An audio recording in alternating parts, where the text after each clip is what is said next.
The reality is there are two types of e-commerce fashion brands, and these two types of e-commerce fashion brands require a different marketing approach. My goal with this video is very simple. I'm going to show you what type of marketing approach you should take depending on the type of fashion brand you have with examples. But before we do that, who am I and why am I qualified to tell you all this information? My name is Iredia and I'm the founder of Iredia, which is a growth consulting and management firm for e-commerce and direct-to-consumer brands. At Iredia, we simply help e-commerce brand owners grow their e-commerce brand to multiple 7 or 8 figures a year by implementing our growth infrastructure into their businesses and managing it on their behalf. In other words, we partner with brand owners and take care of the marketing and sales department within their business to make it inevitable for them not to achieve profitable, predictable, and sustainable growth with the brand. Okay, so in this video, we'll be going over 3 things. Number 1, the 2 types of fashion brands. Number 2, the big problem with the majority of fashion brands. And number 3, a fashion brand example, right? And I'll go into what these 3 things actually mean in a lot more detail in a second. But let's get started. Now, the 2 types of fashion brands. Now, as I said previously, the goal with this video is to show brand owners how to market their business effectively depending on the type of e-commerce fashion brand they have. But before we dive into the insights, we have to identify the types of fashion brands that you currently have first, right? The type of e-commerce fashion brand that you currently have first, right? There are two types. Let me open this up and show you guys. Hopefully you guys can see this. Right. So there are 2 types of fashion brands. There are fashion brands that sell brand, right? And these fashion brands have no functionality. And there are fashion brands that sell features/benefits. These fashion brands actually have functionality. So we have 2 types of fashion brands. Fashion brand type 1 are brands that sell brand that have no functionality, and fashion brand type 2 are fashion brands that have functionality. They sell features and benefits, right? They actually solve a problem, right? So let's zoom out. For example, fashion brands that sell brand are fashion brands like Zara, H&M, Forever 21. These are fast fashion brands, right? Then we have luxury brands and high-end fashion brands, right? So Louis Vuitton, Gucci, Chanel, these are selling brands, right? The fashion brands that don't have any functionality, right? Then we have streetwear brands as well. Supreme, Off-White, Babe. These are streetwear brands. These are brands that have no functionality. They don't solve a problem. And then we have fashion brands that sell features and benefits that have functionality. For example, like NYX and Wooka, right? They sell underwear for women, essentially, dealing with period blood, right? So they actually solve a problem, right? They actually have clothing that actually helps women, right? So they have functionality. We also have custom and made to order brands, for example, like Indochino, that make custom suits, right? So obviously they're solving the problem because you want a custom fit, right? And Ishakti, custom dresses, right? It's the same thing again. You want a custom fit, like a one-of-one kind of dress, right? So they make custom dresses, right? And of course, we have some athletic and performance brands like Nike and Alphalete, right? So these brands obviously, essentially, they sell gymwear clothing or fitness clothing. So they have a particular material that might be better for performance, right? So for any sort of activity, right, or physical, activity. So they have, they sell products that have somewhat functionality, right, to some extent, right. But with Alphalete and Nike, they also sell brand, right. They also sell brand. They might have functionality, right, but if they're in a saturated market like Nike or Alphalete, they have to sell brand, all right. Otherwise, they won't be able to make any money because other brands can do the exact same thing they do, right? Because they're in a saturated market. But we'll get to that in a second, right? But the main thing you need to learn here is that there are 2 types of fashion brands. There are fashion brands that have functionality, that have no functionality, and there are fashion brands that have functionality. Type 1 brands have no functionality. So that's the Louis Vuitton, Gucci, Supreme, Off-White, Zara, H&M. And there are brands that have functionality like the NYX and Wooka and Indochino, Ishakti, right? There are brands that have functionality, right? That actually solve a problem. So there's only 2 tabs. Now, going back to the Google Doc. So now we have, like I said, quick recap. Now we know the 2 types of fashion brands, right? So let's go into the the big problem with the majority of fashion brands. Chances are, if you're watching this video, you're probably a brand owner that sells clothing, clothing or apparel that doesn't solve a problem, right? Doesn't solve a problem equals has no functionality. So if I say a fashion brand doesn't solve a problem, what I mean by that is that it has no functionality, right? Cool. If that's you, what you need to understand is that your brand needs to leverage a different marketing approach. So if your fashion brand has no functionality, right? If you're gonna be honest with yourself and admit that your fashion brand has no functionality, then you have to leverage a different marketing approach, right? The strategy and specific execution displayed by an e-commerce fashion brand that actually has functionality will not work for your fashion brand. But before I explain my reasons for saying that, let me make something very clear. Although our strategy and execution for brands that have functionality and brands that don't have any functionality is different, a consumer still has to go through a funnel. Now, in marketing terms, a funnel is a term we like to use to describe the process or journey consumers go through from the moment they find out about a brand all the way to the point where they become loyal customers. So this is what a funnel is, right? So from awareness to advocacy, right? But the point I'm trying to make here is that no matter what type of fashion brand you have, customers still have to go through this funnel. They still have to become aware of your brand, consider other options, actually buy from you, become loyal customers that come back and buy more from you, and then advocacy. So they become customers that essentially tell other people about your brand, right? So they have to go through all these stages, right? Obviously, some customers might end when it comes to loyalty. They might end at conversion, and they might not buy from you again. Some of them might buy from you again because they become loyal customers, and some love your brand so much that essentially tell other people, right? So again, my point is every customer has to go through this funnel from awareness to at least conversion. They have to go through this funnel, right? No matter what type of fashion brand you have, right? Every customer still has to go through this funnel. That said, as a brand owner that operates a business that fundamentally solves a problem in the market, moving a consumer down the funnel wouldn't be an issue at all, because all you have to do is come up with different sales angles, which will allow you to create problem-aware and solution-aware ads, right? And essentially be enough to generate interest, right, in customers, right? A sales angle is a strategic approach to presenting a product benefit in a way that resonates strongly with a particular segment of your target market, right? A sales angle is what encourages a specific segment of your market to take action, right? So with brands like Wooka, which I'm going to show you an example now of the type of ads that they run, right? They can actually do problem-aware ads because their products has functionality. They can actually target a particular type of person with a particular problem, right? Because the product solves a problem. They can present their product as a solution to the customer's problem, to the potential customer's problem, right? Because their brand solves a problem, right? But if your brand doesn't solve a problem, you can't do this. So let me show you an example with Wooka, right? Leaks suck.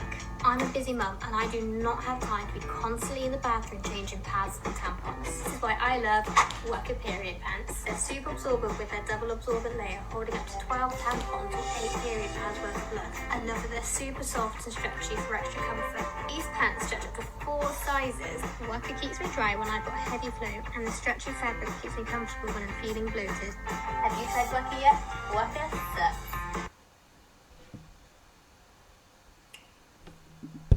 Right.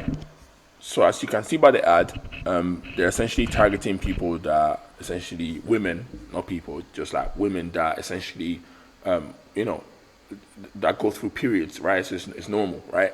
So that's the target audience. They have a particular problem and they're presenting their product as a solution to that, to the problems that the target audience is experiencing. Now, as a brand owner with a business that doesn't solve a problem, lacks functionality, you don't really have a specific sales angle that may encourage someone to take the desired action. And if that's the case, your inability to grow your fashion brand probably lies in your inability to generate interest. In other words, you are failing to answer the most important question that business owners have to answer when trying to reach the target audience. Why should I care? And number two, why is this important to me, right? If your business doesn't solve a problem faster or in a more effective and efficient way than all your competitors, or doesn't solve a problem at all, which is the case for most fashion brands, if you don't solve a problem at all, right? Like, why should consumers care about your offerings or products? Think about it. It's literally like offering painkillers to someone that that's not in pain, right? They do not need your business offerings. Common things that I hear brand owners say is our clothing has a higher quality, it's made out of XYZ material, right? Your clothing might be of extremely good quality, but it doesn't really matter because number one, other fashion brands can make the same claim that you're making. Two, a consumer will not know if your quality is actually good until they buy it and actually get to feel it and wear it. If you're a D2C, that's if you're a D2C only brand, right? Because some brands don't actually have a physical store location, right? So they consumers or potential customers can't try on your clothing to see how it feels and see the quality, what the quality is like until they actually buy. They can't do that, right? So they have to buy it to try it, right? They can't actually go to this physical place and actually try it there. So for most DTC brands, that's the case. So you could talk about having good quality all you want, but people aren't gonna buy it because they won't be able to know that until they buy it. So until they buy it, they won't know if you have good quality or they have to trust you, right? So that's the thing. So you're essentially just another clothing brand. The reality is your fashion brand, clothing brand, or jewelry brand will never be able to generate interest unless it has functionality actually solves the problem. Like Wooka, the underwear brand for women that that experience periods, right? Or you build a strategic brand and wrap that around your business, right? So this second approach or this second option is a must, especially if your fashion brand does not solve a specific problem like Wooka. You have to strategically build a brand if your brand doesn't solve a specific problem. If if your brand has no functionality, it doesn't solve a problem, then you have to build a brand. That's going to be the thing that essentially allows you to sell product, to move product. You won't be able to move product unless you have a strategic brand. You just won't be able to, right? So this is essentially what you want to do if your fashion brand doesn't fundamentally solve a problem, right? Or has no functionality. In other words, has no functionality, right? So your company is there. You have to build a brand and wrap that around your company, right?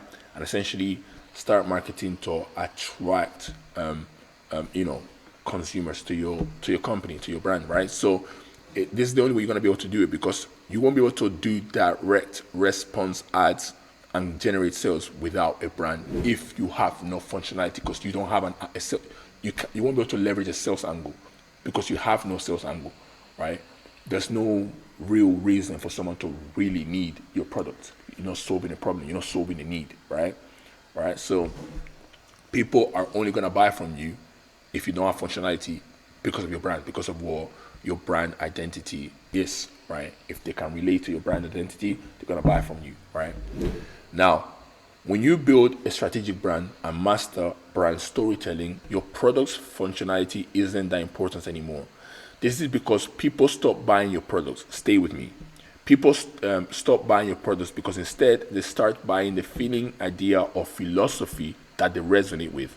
I guess you could even say people start buying an identity, right? Identity in this instance is the type of person your target audience aspires to be or wants to become when they make a purchase from your fashion brand. What they buy is the perception others have of them when they wear your clothing. I'm going to say that again. What they buy is the perception others have of them when they wear your clothing. The perfect example of a clothing company that does it extremely well is Nike. Of course, I think people can see this coming. I think people watching this video would see this coming. People do not buy from Nike because of how great the products are. They buy because of what Nike represents, right? When consumers choose Nike, they are choosing to associate themselves with the just do it mentality. They are buying into the story of overcoming obstacles and pushing boundaries. It's about belonging to a community of like-minded individuals who value hard work, resilience, and achieving greatness. Now, when you build a strategic brand like Nike, for example, your customers aren't just buying products. They're buying the powerful emotions and aspirational identity that come with your brand. They're investing in a lifestyle and a set of values that reflect who they are and who they want to become, or who they want to become, right? They're the essence, that's the essence of a successful brand strategy, transforming your products into symbols of a larger, more meaningful narrative. This is why your brand messaging is so important. Your brand messaging attracts the people that align with the feeling, idea, or philosophy your brand is trying to convey, right? Now, this isn't a video on branding, so we'll stop here. If you want to learn more about the process of intentionally building a brand for your e-commerce fashion brand, right, make sure you check out the video in the description. I'll leave a link in the description I made on how to build, a brand, how to strategically build a brand, right? I'll go through the whole brand strategy framework. I'll leave a link in the description down below. I've gone into a lot of detail. So, like I said, if you want to learn how to build a brand, because this video is not about that, but if you want to learn how to build a brand, the link to the video is in the description down below, so check that out. I feel like Nike is such an easy example to give because I'm sure everyone watching this video is familiar with Nike. But don't worry, I'll give you another example of another brand, of another fashion brand that does this extremely well to you. Now, recap. So far, we've learned that there's two types of fashion brands. There's the fashion brands that have no functionality, right? So the Louis Vuitton, the Gucci, Chanel's, Babe, Off-White, Zara, H&M, they have no functionality. And there are fashion brands, e-commerce fashion brands that have functionality, for example, like NYX or Wooka, right? They essentially have, for example, Wooka essentially sells underwear for women that are going through period, that experience period, period blood, right? So they solve a problem, right? So they're solving a problem, so they have functionality, right? And we've also established now that the only way for you to be able to generate interest for your products as a brand that has no functionality is by building a brand. As an e-commerce fashion business that has no functionality, you have to build a strategic brand for your business. Otherwise, you won't be able to sell a single thing. You won't be able to. It would be harder to sell your fashion products, right? Your fashion clothing or jewelry, whatever the case may be, right? Now we're gonna go into an example of a fashion brand, right, which I mentioned earlier, Alpha Lead, that essentially uses brand identity to sell their products, to move their product, right? Because again, they're in a market that's saturated. But let's get into it. Now, fashion brand example, Alpha Lead, right? Let's do a quick analysis of Alpha Lead. Bear in mind, I did not spend a lot of time learning about the brand. This is just assumptions based on what I've observed from their Instagram page and what I know about the market they're operating in. Alpha Lead is a gym wear brand, right? So the mass market desire is a healthy, active lifestyle. So in other words, the desire that's driving the demand for every product in their market is a healthy, active lifestyle. Everybody buying gym wear clothing is looking to essentially engage in a healthy, active lifestyle. That's the mass market desire. That's the desire that's driving the demand for all the products in that market, right?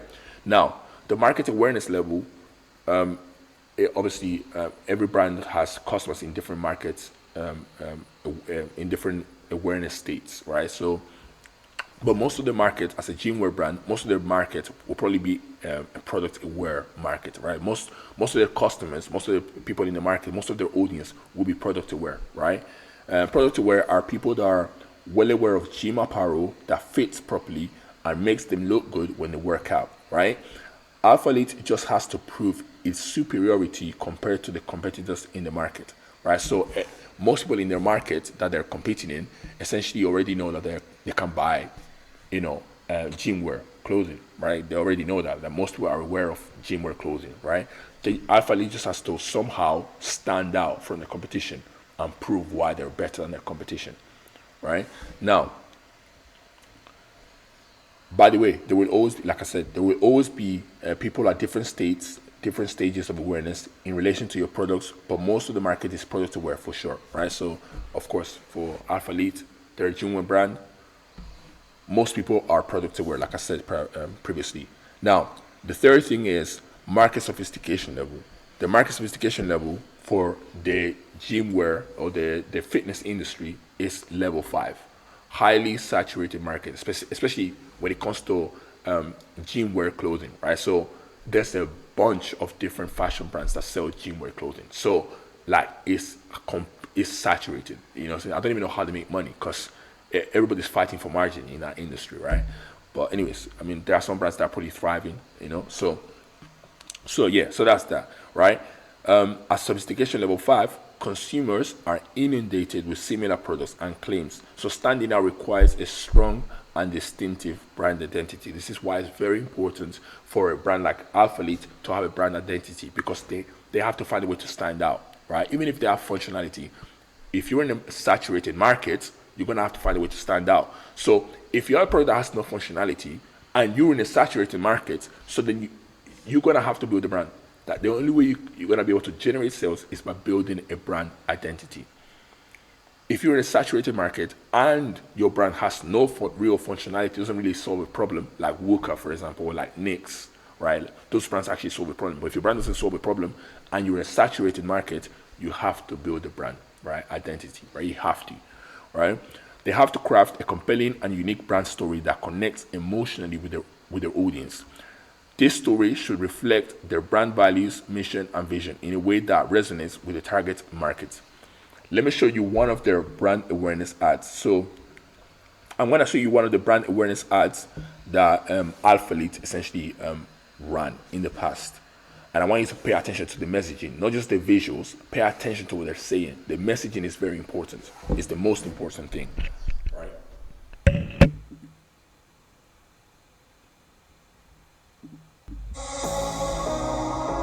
It's a lot more than thread counts and color samples. At our core, our goal has always been to create the most confidence-boosting, performance-driven apparel. But we didn't stop there. Alphalete is long nights and early mornings, pushing forward when others stop. We're doers. We bring our strengths together and pick up each other's slack. We don't accept failure. We're individuals who inspire others to learn more, dream more, and be more. We'll never stop pushing the limits of the fitness industry.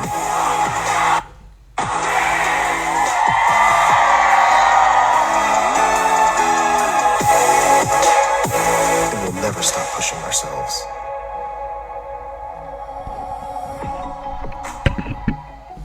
Right.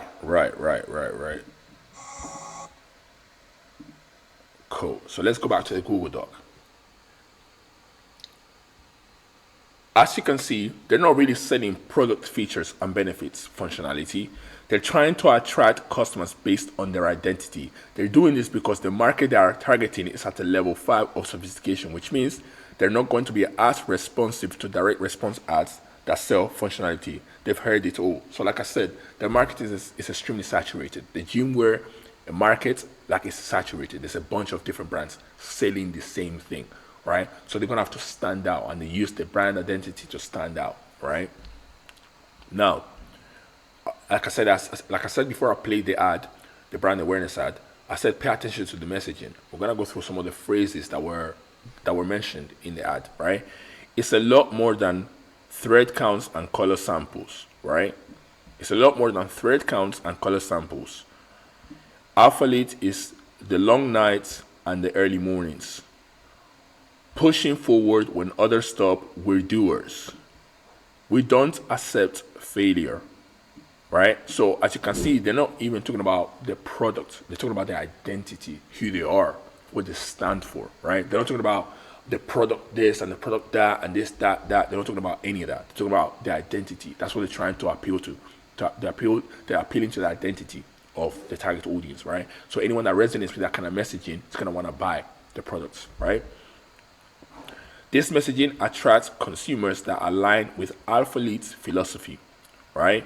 Alphalete is, now, like I said, Alphalete still launches direct response ads, but they're not feature benefit orientated because they can't do that. They have products that have no real functionality, or even if they have functionality, like, because the market is so sophisticated, it's so saturated, like, everything they say wouldn't be received anyways because other companies, other fashion brands can do the exact same thing they're claiming. So it wouldn't be received. But they still run direct response ads, but they're not feature benefit orientated. People buy because of what the brand stands for, not the product's functionality. People don't buy because of the functionality anymore. They buy because of the brand identity. Okay, so as I said, I'm going to show you one of Alpha Lead's direct response ads, right? I'm going to show you an example of this now. Hopefully you can see the screen.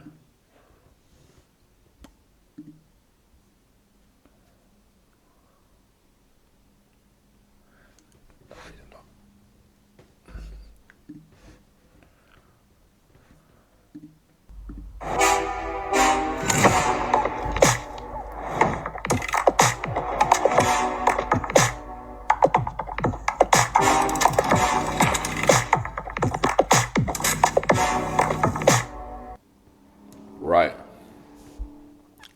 So that's a direct response ad. And obviously, like I said, they're not really selling features or benefits or any functionality. They're just showcasing the product because people buy because of their brand identity. They're not buying because of functionality. They're not buying because of a particular feature or benefit. Selling brand identity. And that's what they have to do, right? To move products, right? Once you have a brand strategy, you need to market your brand through organic content to grow a social media following or community on the social platform that your target audience spends the most time consuming content on, right? This will give you credibility, social proof, as well as access to the attention of the people that can relate to your strategic brand's narrative. Credibility and social proof are key for e-commerce fashion brands that lack functionality, right? So once you have a brand strategy, which you have to build, if you're a fashion brand that has no functionality, you have to build a strategic brand. If you have no functionality, if you have products that don't really solve a problem, or you're in a market that's saturated, right, with a lot of competitors, you have to build a brand, right? And once you build it, once you come up with a brand strategy, then you have to market your brand through organic content first, so you can get credibility and social proof. Without credibility and social proof, it's going to be very hard to sell e-commerce fashion brand products. It's going to be very difficult, right? Now, to summarize, you cannot grow your e-commerce fashion brand if you cannot get sales. And as we already established, you won't get sales unless you are able to generate interest in consumers. To generate interest, a clothing brand that has no functionality, in brackets, doesn't solve a problem, must build a strategic brand and grow a social media following of people that essentially buy into the feeling or idea your brand is trying to convey, right? Or the brand is the feeling and the brand is trying to convey. Now, one of the ways you can start growing this social media following is by collaborating with influencers and public figures that align or embody your brand values. Working with influencers and public figures can bring awareness to your fashion brand and generate some sales in the short term. Now, I know some fashion brand owners that are running fashion brands with no functionality might be wondering, can I not just run ads? Why grow a social media following first instead of going straight to ads? Here's why I would recommend you start with growing an organic social media following and building a strong community around your fashion brand first. Aside from the fact that this is more cost efficient than running paid ads, which is important for fashion brands starting out, as an e-commerce fashion brand that doesn't solve a problem, you aren't able to address a pain point in your advertising and present a product as a solution, right? Really and truly, the only reason consumers are going to buy from you and keep buying from you is if your brand identity resonates with them. And the best way to communicate or market this brand identity, especially if you're starting now, is through organic social media content. In addition to that, when you grow a social media following, you gain credibility and social proof, which are extremely important for fashion brands that are investing money in paid ads. Now, like I said, if you have an e-commerce fashion brand that doesn't solve a problem, you can't address a particular pain point through your paid advertising, right? So the only way you're going to be able to sell your product is through having a brand strategy, a brand identity that customers can relate to and that they buy into, essentially, right? So that's the way we're going to be able to move products as a fashion business owner that has products that don't solve a particular problem, right? So, and you need a following, right? You need to grow an organic social media following. You need to grow a social media following and market through organic to grow a following and build credibility and social proof. You have to build you have to build credibility and social proof. Otherwise, you won't be able to sell products. It's very important. It's going to be very hard to get sales through paid acquisition if you do not have social proof and credibility, right? Now, here are the few benefits of having credibility and social proof. Higher conversion rates. Credibility and social proof lead to higher conversion rates as potential customers are more likely to make a purchase when they see others have had positive experiences. 2, price premium. Credible brands command higher prices due to perceived value and assurance of quality, positively impacting revenue. Popularity indicators (bracket social proof). Metrics like social media followers, likes, and shares act as indicators of popularity and acceptance, further validating the fashion brand's desirability, right? So these are the 3 main reasons why you want social proof and credibility, right? It essentially makes you more money, right? And you won't be able to you won't be able to get sales without these 2 things: social proof and credibility. It's very important, right? This diagram illustrates the various states of consumer awareness that fashion brand owners can target depending on the type of e-commerce fashion brand they have. All right, I'm going to show you this diagram quickly. Right, so as you can see, a fashion brand with no functionality can only target an unaware customers, product-aware customers, and most-aware customers, right? They can't target problem-aware and solution-aware because they don't solve a problem. So they can only market to unaware customers and product-aware and most-aware, right? They can't market to problem-aware, solution-aware because they have no functionality. They can't pinpoint a pain point through the advertising. They can't do that because there's no problem to solve with their product, right? And they can't present their product as a solution to a problem because they don't solve a problem, right? So whereas with a fashion brand with functionality on the right side, type 2 brand that solves a problem, they can essentially market at each stage of awareness, all the stages: unaware, problem aware, solution aware, product aware, and most aware. All the states of awareness. When you have a fashion brand that actually solves a problem, you can market at all states of awareness, right?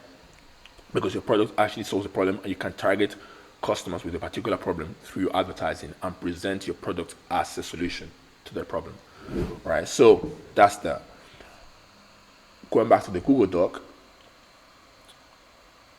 As you can see, fashion brands that do not sell their clothing based on their functional benefits are only able to target customers at the unaware, product aware, and most aware states. However, the fashion brands that do sell their clothing based on functional benefits are able to target consumers at all 5 states of awareness. This is why the type 2 fashion brands with functionality, is a lot easier to advertise through paid ads. Does that make sense? So if you have a fashion brand that has functionality that solves a problem, it's going to be very easy, right? Because you can pinpoint a particular pain point, right, in your advertising, right, and present your product as a solution. They are able to directly address a pain point and position their clothing as a solution. Type 1 brand owners aren't able to do this. They can only market to consumers that are unaware of the products and consumers that are product aware / most aware. And these consumers that are unaware of a new type 1 fashion brands that do not sell their clothing based on their functional benefits, will not respond well to a direct response style ad unless the brand looks credible and has social proof, which is why you need to build a brand and grow an organic social media presence, because an organic social media presence will give you social proof and credibility. And a brand strategy gives consumers a reason to follow you in the first place, right? It gives them a reason, right? Because your messaging resonates with them, right? Now, the lack of credibility and social proof, which, as I said, are very important for fashion brands to have, would make it a lot more difficult to generate sales. When you are starting or even scaling your type 1 fashion brand, you need to build a strategic brand and grow a social media following before you start spending money on ads. Now, one last thing worth mentioning here is that even if you are an e-commerce fashion brand owner that sells clothing with functionality, a fashion brand that has functionality, right, that solves the problem, you can also benefit tremendously from building a strategic brand for your business too. A strategic brand can give any product-based business leverage or a competitive advantage. As your market becomes more and more saturated, this becomes more and more important, right? So even if you're a brand that solves a problem, that has functionality, you should still build a brand because it can only benefit you. It won't harm you. It will only make you more money, right? So that's that. Now to summarize, we've gone through the two types of e-commerce fashion brands, right? So type one are brands that have no functionality and they essentially have to sell their products by selling a brand identity. They have to have a brand strategy in place, right, in order to sell their products. Then you have brands that have functionality and they can actually they can go straight to advertising as fast as possible, right? I would still recommend you start organically as a fashion brand, right? Because social proof and credibility are very important. But in essence, you can start running ads because your product actually solves the problem. If your ad is presented or is shown in front of someone that actually has a problem, they might buy your product even though you don't have that much credibility or social proof, right? Because they buy it because they want to solve a problem, right? So you can still get away with not having much of an organic following when you have a problem, when you have a product that solves a problem, when you have a fashion brand that has functionality, right? So you can get away with not having as much social proof or as much credibility because your product solves a problem, right? But if your product doesn't solve a problem, you need credibility and social proof. You need to have a brand. You need it, right? So the big problem that most fashion brands have is that they don't build a brand strategy. They don't have a brand strategy. And they don't build a social media following or a big enough organic social media following to have credibility and social proof. They don't make an effort to do that, right? And like I said, fashion brand example, Alpha Elite is a relatively small brand that has done really well, a very good job at essentially selling a brand identity, like I've shown you in this video. Now, in this video, I talked about the importance of building a brand to scale an e-commerce fashion business that lacks functionality. But if you want to learn how to actually strategically build a brand for your e-commerce business, check out this video.